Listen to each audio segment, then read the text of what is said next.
అందరికీ నమస్తే, నేను మీ తిరుపతి.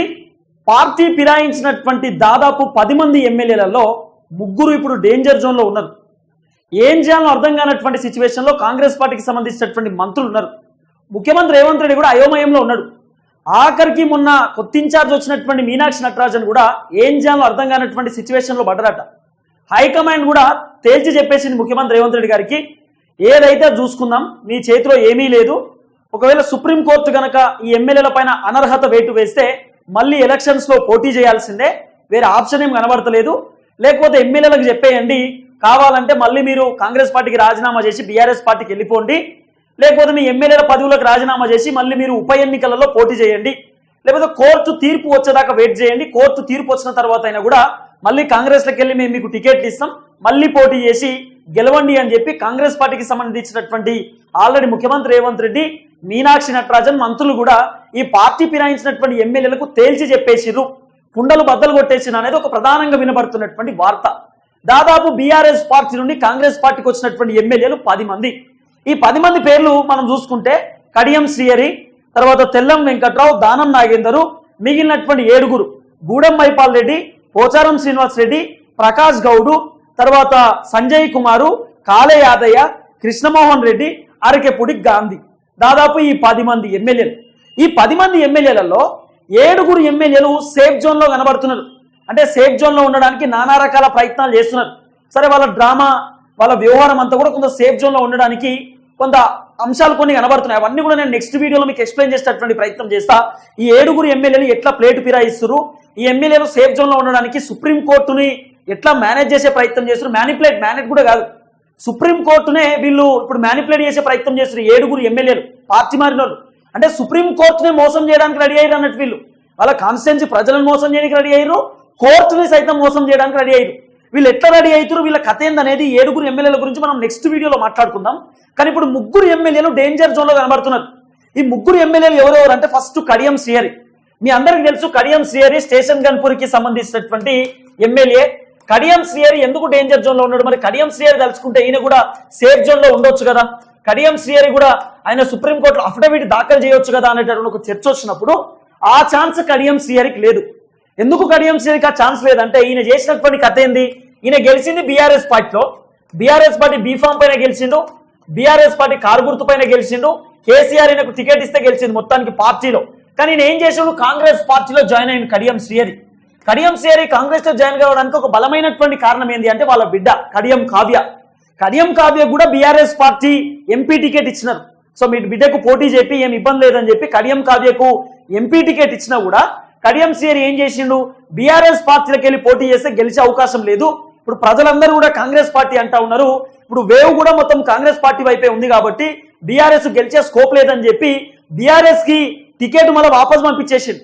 ఎంపీ టికెట్ ఇస్తే ఎంపీ టికెట్ నాకు వద్దని చెప్పి సభ్యత్వం వాపస్ పంపించేసి కాంగ్రెస్లోకి వెళ్ళి వాళ్ళ బిడ్డను పోటీ చేయించేటటువంటి కార్యక్రమం చేసిండు. కాంగ్రెస్ పార్టీలోకి వెళ్ళి ఎంపీ టికెట్ దక్కించుకున్నాడు, వాళ్ళ బిడ్డను పోటీ చేయించిండు. తర్వాత కాంగ్రెస్ పార్టీకి బీఆర్ఎస్ పార్టీకి రాజీనామా చేసి కాంగ్రెస్ పార్టీలోకి వెళ్ళిండు.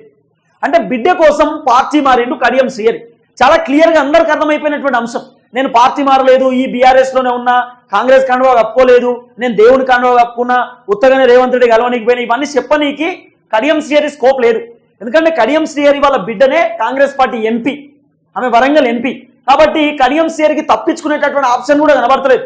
అందుకే కడియం శ్రీహరి మొన్న ప్రెస్ మీట్లో ఒక మాట మాట్లాడింది, మీరు వినరో లేదో, మళ్ళీ ఉప ఎన్నికలు వస్తే నేను రెడీగా ఉన్నా, మళ్ళీ పోటీ చేస్తా, మళ్ళీ నేనే గెలుస్తా అని చెప్పి చెప్తున్నాడు. మొన్న ముఖ్యమంత్రి రేవంత్ రెడ్డి కూడా చెప్పిండు, నేను ఇక్కడికి వచ్చింది ఎలక్షన్ కోసం కాదు, నేను ఇక్కడికి వచ్చింది ఇంకో దానికోసం కాదు అని చెప్పి ఇండైరెక్ట్ గా ఎలక్షన్స్ రాబోతున్నాయి అని చెప్పి రేవంత్ రెడ్డి గారు మొన్న చెప్పినారు. అంటే స్టేషన్ గన్పూర్ లో మళ్ళీ ఉప ఎన్నికలు రాబోతున్నాయి. కడియం శ్రీహరి రెడీగా ఉన్నాడట, ఖచ్చితంగా నన్ను సస్పెండ్ చేస్తుంది కోర్టు.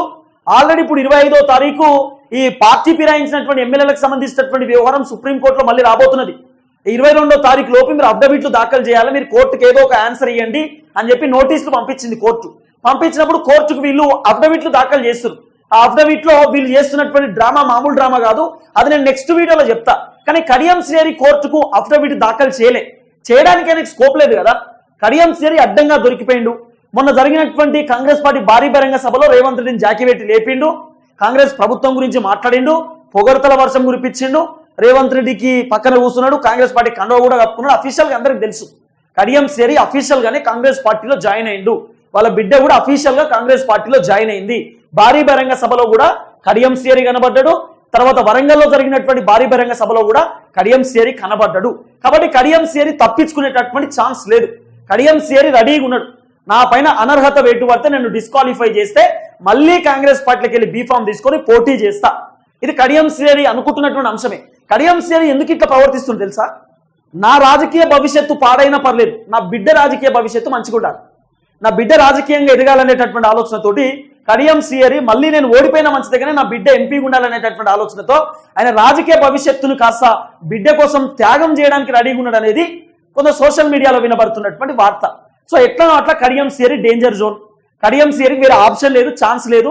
ఆయన అఫిడవిట్ దాఖలు చేయడు, సుప్రీంకోర్టుకు సమాధానం చెప్పే అవకాశం కూడా లేదు. కడియం శ్రీ అవుట్, అతను అయిపోయింది కడియం శ్రీ పని. తర్వాత మీకు తెల్లం వెంకట్రావు తెలుసు, ఈయన భద్రాచలానికి సంబంధించినటువంటి ఎమ్మెల్యే. తెల్లం వెంకట్రావు కాంగ్రెస్ పార్టీలో అఫీషియల్ గా జాయిన్ అయింది.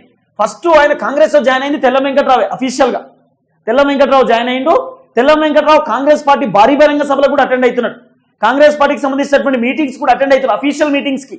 ఇది శంకుస్థాపనలు ఓపెనింగ్ ఉంటే కూడా తెల్లం వెంకట్రావు పోతున్నాడు.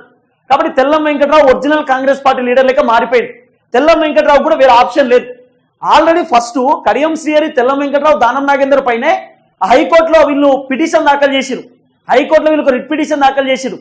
తర్వాత వీళ్ళు సుప్రీంకోర్టు దగ్గరికి వెళ్ళారు. సుప్రీంకోర్టులో కూడా పిటిషన్ దాఖలు చేసిరు. హైకోర్టులో తేలకపోతే సుప్రీంకోర్టు దాకా వేరు. ఇప్పుడు సుప్రీంకోర్టే ఫైనల్ కదా, సుప్రీంకోర్టే పెద్ద కోర్టు కాబట్టి సుప్రీంకోర్టు పైన హోప్స్ పెట్టుకున్నారు బీఆర్ఎస్ పార్టీ నేతలు. కేసీఆర్ కూడా గతంలో అన్నాడు, స్టేషన్ గన్పూర్లో 3 నెలల్లో ఉప ఎన్నికలు రాబోతున్నాయి, సుప్రీంకోర్టు తీర్పు ఇవ్వబోతుందని చెప్పి కేసీఆరే చెప్పిండు. ఖచ్చితంగా రాజకీయ భవిష్యత్తు కథమైంది కడియం శ్రీ, వేరే ఆప్షన్ లేదంటూ కూడా కేసీఆర్ మాట్లాడినటువంటి దాఖలాలు మనం అందరం విన్నాం. కాబట్టి ఈ తెల్లం వెంకట్రావు కూడా స్కోప్ లేదు. తెల్లం వెంకట్రావు ఇప్పుడు సుప్రీంకోర్టుకు అఫిడవిట్ ఇచ్చి సార్ నేను ఇదే పార్టీలో ఉన్నా, బీఆర్ఎస్ కనుగొక్కున్నా, బీఆర్ఎస్ పార్టీలో ఉన్నా అని చెప్పి చెప్పనీకి తెల్లం వెంకట్రావుకు వేరే ఆప్షన్ లేదు. ఆయన కూడా బలి కావాల్సిందే. ఆయన కూడా డేంజర్ జోన్ లో ఉన్నాడు. సుప్రీంకోర్టు కనుక అనర్హత వేటు వేస్తే స్పీకర్ సార్ డిసిషన్ తీసుకుంటే కథం. సుప్రీంకోర్టు ఇప్పటికే చాలా సీరియస్గా ఉన్నారు. ఎందుకంటే వీళ్ళు పార్టీలు మారి 6 నెలలు 8 నెలలు అవుతుంది ఒక్కొక్కడు. ఒక్కసారి కూడా మీరు ఆ కోర్టుకు వచ్చి సమాధానం చెప్తలేరు. స్పీకర్ సార్ ఎందుకు ఆన్సర్ ఇస్తలేడు, స్పీకర్ ఎందుకు వాళ్ళ పైన నిర్ణయం తీసుకుంటలేడు, ఎందుకు యాక్షన్ తీసుకుంటున్నాడు, ఇంకెంత సమయం కావాలని చెప్పి సుప్రీంకోర్టు ఆల్రెడీ ఆగ్రహంతో ఉంది. కాబట్టి సో 25వ తారీఖు ఏదో ఒకటి తేలొచ్చు, 25వ తారీఖు ఏదో ఒకటి జరగవచ్చు అనేది ఒక పెద్ద చర్చ నడుస్తుంది. సరే, ఈ తెల్లం వెంకట్రావుకి సంబంధించినటువంటి వ్యవహారం కూడా క్లోజ్. తర్వాత ఇంకొక ఎమ్మెల్యే, మీకు ఇది చాలా కీలకమైనటువంటి ఎమ్మెల్యే, మీ అందరికి తెలుసు, దానం నాగేందర్. దానం నాగేందర్ ఈయనే ఖైరతాబాద్కి సంబంధించినటువంటి ఎమ్మెల్యే. ఖైరతాబాద్కి సంబంధించినటువంటి ఎమ్మెల్యే. ఈ దానం నాగేందర్ చేసినటువంటి అత్యంత తప్పేంది తెలుసా? నాకు తెలిసి కడియం శ్రీ, తెల్లం వెంకట్రావు వీళ్ళిద్దరు తప్పించుకోవడానికి కూడా ఒక 1% అవకాశం ఉందేమో, కానీ దానం నాగేందర్ తప్పించుకునే ప్రసక్తే లేదు, అవకాశం అసలే లేదు. ఎందుకు అవకాశం లేదంటున్నా చెప్పనా? దానం నాగేందరు ఈయనే బీఆర్ఎస్ పార్టీలో ఎమ్మెల్యేగా గెలిచిండు. బీఆర్ఎస్ పార్టీలో ఎమ్మెల్యేగా గెలిచిండు. బీఆర్ఎస్ పార్టీ కారు గుర్తు పైన గెలిచిండు. బీఆర్ఎస్ పార్టీకి ఖైరతాబాద్ జనం ఓట్లేసి గెలిపించారు ఏది కారు గుర్తు పైన. దానం నాగేందర్ ఏం చేసిండు, బీఆర్ఎస్ లో ఆల్రెడీ ఎమ్మెల్యే పదవి ఉండగా కాంగ్రెస్ నుండి ఎంపీగా పోటీ చేసిండు. కాంగ్రెస్ పార్టీ షేక్ గుర్తు పైన ఎంపీగా పోటీ చేసిండు. ఎమ్మెల్యే పదవి ఉంచుకోలే. అంటే ఏమనుకున్నాడు, ఎంపీగా గెలిచిందనుకో ఎమ్మెల్యే పదవికి రాజీనామా చేస్తా, ఎంపీగా ఓడిపోయిందనుకో ఎమ్మెల్యేగా కంటిన్యూ అవుతా, అంటే ఒక పదవి ఉంచుకొని ఇంకో పదవికి పోటీ చేసే కార్యక్రమం చేసిండు. కాబట్టి దానం నాగేందర్ ఆల్రెడీ ఆయనే ఎమ్మెల్యేగా ఉంటూ కాంగ్రెస్ పార్టీ బీఫామ్ పైన ఎంపీగా పోటీ చేసిండు. దానం నాగేందర్కు 1% ఆప్షన్ లేదు. సికింద్రాబాద్కి వెళ్ళి పోటీ చేసిండు, ఓడిపోయింది దానం నాగేందర్. ఏది కిషన్ రెడ్డి పైన పోటీ చేసిండు, కథం, దానం నాగేందర్ పని క్లోజ్. సికింద్రాబాద్ నుండి పజ్జన కూడా పోటీ చేసిండు బీఆర్ఎస్లోకి వెళ్ళి. కాబట్టి వీళ్ళకి పెద్ద స్కోప్ లేదు. ఇప్పుడు దానం నాగేందర్కి 1% అవకాశం లేదు. అక్కడ ఉన్న కాన్స్టిట్యున్సీ జనం దానం నాగేందర్ పొట్టుకోడు తిరుగుతారు. ఏ మొహం పెట్టుకొని పోయినావు పార్టీలోకి, మేము వేసింది బీఆర్ఎస్ పార్టీకి ఓటేసినాం, కారు గుర్తు పైన ఓటేసి గెలిపిస్తే నువ్వు షేక్ గుర్తుకు ఎట్లా పోతావు, నీ సంగతి ఏందో చూస్తాం, నువ్వు మళ్ళీ ఎలక్షన్లో పోటీ చేయి, నీ కథ ఏందో చూస్తామని చెప్పి చాలా మంది జనం తిరుగుతుర్రు, విమర్శిస్తున్నారు దానం నాగేందర్ని. కాబట్టి దానం నాగేందర్ చాలా క్లారిటీతో ఉన్నాడు. మళ్ళీ ఉప ఎన్నికలు వస్తే పోటీ చేస్తా, ఆయన కూడా అఫిడవిట్ దాఖలు చేయడానికి రెడీ లేడు. సుప్రీంకోర్టుకు రిప్లై చేయడానికి కూడా రెడీ లేడు. రిప్లై ఏమిస్తాడు రిప్లై? సార్ నాకు ఎమ్మెల్యే పదవి ఉండగానే నేను ఎంపీగా పోటీ చేసిన కాంగ్రెస్లోకి వెళ్ళి కాంగ్రెస్ టికెట్ పైన పోటీ చేసి ఓడిపోయినా అని చెప్తాడా? లేకపోతే నేను బీఆర్ఎస్లో గెలిచినటువంటి ఎమ్మెల్యే పదవి కాంగ్రెస్ పార్టీలో ఎంజాయ్ చేస్తున్నా అని చెప్తాడా? బీఆర్ఎస్ నచ్చలేదు సార్, కానీ బీఆర్ఎస్ ఎమ్మెల్యే పదవి నచ్చింది, ఆ పార్టీ నచ్చలేదు సార్ అని చెప్తాడా? ఏం చెప్తాడు? కాబట్టి దానం నాగేందర్ కూడా స్కోప్ లేదు. దానం నాగేందర్, తెల్లం వెంకట్రావు, కడియం శ్రీహరి వీళ్ళు ముగ్గురు ఒకటే ఒక డేంజర్ జోన్లో ఉన్నారు. ఏంది వీళ్ళు ఏమనుకుంటున్నారో తెలుసా? ఇప్పుడు మనల్ని కోర్టు సస్పెండ్ చేయకంటే ముందు మనమే రాజీనామా చేద్దామా, మనమే రాజీనామా చేసి మనమే ఎలక్షన్లో పోటీ చేద్దామా? ఒకవేళ కోర్టు మనల్ని తీసి పడేసింది అనుకో, కోర్టు సస్పెండ్ చేస్తే మన కాన్స్టిట్యున్సీలో ఉన్నటువంటి జనం మనల్ని తప్పుగా చూస్తారు. మిమ్మల్ని కోర్టే తీసి పడేసింది, మీరు ఏదో తప్పు చేస్తే మళ్ళీ ఏమో పెట్టుకుని వస్తున్నాయి మా దగ్గర కానీ జనం అంటారేమో, జనం తిడతారేమో. కాబట్టి జనం తిట్టొద్దు అంటే నేను ఇన్ని రోజులు బీఆర్ఎస్ పార్టీలో ఉన్నా, బీఆర్ఎస్ పార్టీ నుండి పోటీ చేసి గెలిచిన ఈ బీఆర్ఎస్ పార్టీ ఎమ్మెల్యే పదవి నాకు వద్దు, ఇప్పుడు నేను కాంగ్రెస్లోకి వెళ్ళి పోటీ చేస్తాను, నిజాయితీగా చెప్పుకుందామా, ప్రజలు నమ్మిపిద్దామా అనే ఆలోచనలో కూడా ఉన్నారు. కాబట్టి ఇప్పుడు వీళ్ళు రెండే ఆప్షన్, ఒకటి పోతే బీఆర్ఎస్ పార్టీలోకి పోవాలి, బీఆర్ఎస్ పార్టీ వాళ్ళ దగ్గరికి నానిస్తలేరు, లేకపోతే సస్పెండ్ కావాలి. రెండే ఆప్షన్స్ ఉన్నాయి ఇప్పుడు. లేకపోతే అనర్హత వేటు పడొద్దు అనే ఆప్షన్ అయితే లేదు. అనర్హత వేటు పడుతుంది, వేరే కోణమే లేదు అనేది ప్రధానంగా సోషల్ మీడియాలో వినబడుతున్న వార్తనే. దాదాపు ముగ్గురు ఎమ్మెల్యేలు ఒకేసారి అవుట్ అయ్యేటటువంటి కార్యక్రమం కనబడుతున్నది. ముగ్గురు ఎమ్మెల్యేలు అవుట్ అయ్యేటటువంటి సిచ్యువేషన్ ఉంది. వేరే ఆప్షన్ ఎక్కడ కూడా కనబడతలేదు. కాబట్టి ఈ తెల్లం వెంకట్రావు, దానం నాగేందరు, కడియం శ్రీహరి వీళ్ళ పాత్ర, ఎమ్మెల్యే పాత్ర ముగిసినట్టే. మళ్ళీ 3 నియోజకవర్గాలలో ఉప ఎన్నికలు రానికి రెడీగా ఉన్నాయనేది ప్రధానంగా వినబడుతున్నటువంటి అంశం. మిగిలినటువంటి 7 ఎమ్మెల్యేల గురించి నెక్స్ట్ వీడియోలో చెప్తా. వాళ్ళ డ్రామా, వాళ్ళ కథ, వాళ్ళ వ్యవహారం, వాళ్ళు చేస్తున్నటువంటి పనితీరు ఎట్లుందనేది నేను మీకు చాలా క్లియర్గా ఎక్స్ప్లెయిన్ చేసినటువంటి కార్యక్రమం చేస్తాను. చూద్దాం ఏం జరగబోతుంది.